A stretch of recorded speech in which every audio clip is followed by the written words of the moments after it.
Assalamualaikum Tretan. Salam Situng Jere, Jawa atau Karan. Halo Tretan, kali ini kita berada di Stadion Kerapan Sapi RP Mohnur Bangkalan. Perkenalkan, nama saya Haikal Somadani. Dan saya, Rahman Mustafa. Yuk ikuti keseruan kita kali ini.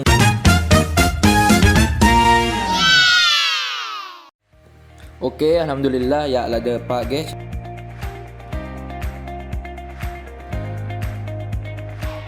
Ini dia tempatnya guys. Oke, ini dia, kita sudah sampai di Stadion Kerapan Sapi RP Mohnur Bangkalan yang terdapat di Bancaran, Bangkalan, Madura. Kerapan sapi merupakan budaya turun-temurun yang ada di Pulau Madura. Kerapan sapi sendiri biasanya diselenggarakan setiap tahunnya. Oke guys, kali ini kita sudah berada di Benteng Air Prince Pejagan Bangkalan. Benteng Air Prince merupakan peninggalan Belanda yang menjadi saksi sejarah adanya penjajahan Belanda di Kabupaten Paling Barat, Madura. Konon benteng ini menjadi tempat pertahanan tentara Belanda di Madura. Benteng Air Prince memiliki luas 7.249 meter dengan tinggi tembok 4,5 meter dan ketebalan tembok 0,5 meter. Bangunan benteng ini masuk sebagai cagar budaya. Oke guys, kita sudah ada di Masjid Agung Bangkalan yang berada di Jalan Sultan Abdul Qadirun nomor 5, Demangan Barat, Demangan, Kecamatan Bangkalan. Lah, ini tempatnya pesarian Raden Sultan Abdul Qadirun Adiningrat II bertempat di belakang Masjid Agung Bangkalan. Oke guys, ini nampak dari depan gerbang pesarian Raden Abdul Qadirun.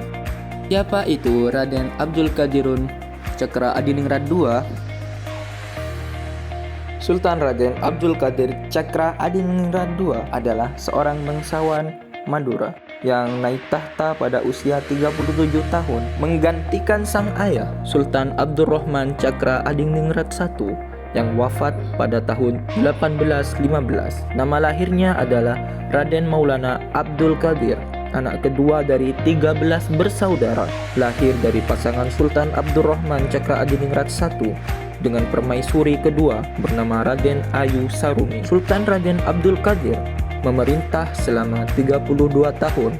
Dia wafat pada 28 Januari 1844 di usia 69 tahun. Meski tak disebutkan dalam catatan sejarah, jika ditelaah berdasarkan umur dan tahun wafat, dia diyakini lahir tahun 1778. Oke guys, kita sudah sampai ke tujuan berikutnya, yaitu Mercusuar Sembilangan Bangkalan. Madura itu sesungguhnya kaya akan peninggalan bangunan bersejarah. Salah satunya adalah sebuah mercusuar peninggalan Belanda di Bangkalan. Mercusuar ini dibangun pada masa pemerintahan Raja Z.M. William III.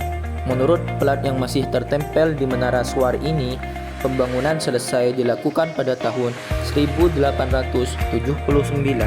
Mercusuar setinggi 65 meter ini terdiri dari 17 lantai dan entah berapa ratus anak tangga. Total area lahan tempat mercusuar Sembilangan ini berdiri tidak kurang dari 1 hektar, sedangkan lampunya mempunyai jangkauan yang cukup jauh, sekitar 20 mil. Mercusuar ini sudah berdiri selama 145 tahun menurut pembangunan yang telah selesai pada tahun 1879.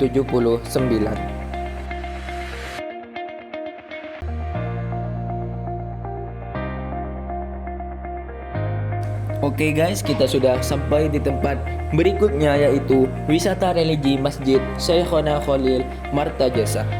Para peziarah dan wisatawan datang berkunjung untuk merasakan sholat di Masjid Syekhona Khalil yang telah mengalami renovasi. Kesan megah dan mewah memang benar terasa pada masjid ini, dari mulai pelataran masjid, bagian dalam masjid, dan terutama tempat pengimaman. Berbagai jenis model ukiran dan kaligrafi terbaik menghiasi eksterior maupun interior masjid. Kiai Haji Moh Khalil telah dikenal sebagai waliullah dan sebagai guru besar di Madura atau bahkan di Indonesia. disebut sebagai gurunya para guru di negeri ini. Tepat di depan masjid terdapat makam sang guru. Setiap harinya, tempat ini selalu dipenuhi oleh peziarah.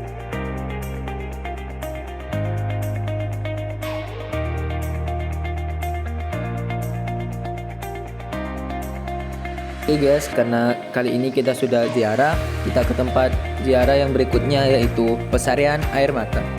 Oke guys, kita sudah sampai ke tempat yang terakhir, yaitu Pesarian Air Mata Bangkalan yang terletak di Arosbaya, Bangkalan, atau biasa disebut dengan Pesarian Makam Rato Epu yang terletak di Desa Buduran.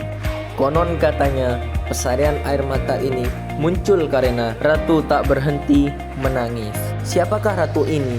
Ratu ini adalah Ratu Syarifah, merupakan istri Raden Praseno, penguasa Madura yang bergelar Cakraningrat I.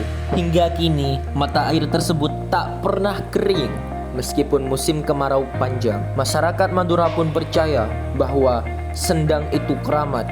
Sejumlah orang meyakini air dari sendang tersebut memiliki khasiat, mulai dari bisa menyembuhkan penyakit hingga memperlancar rezeki. Pengelola makam air mata pun mengemas air sedang tersebut dengan botol plastik berukuran 1,5 liter yang biasa dijadikan oleh-oleh para peziarah.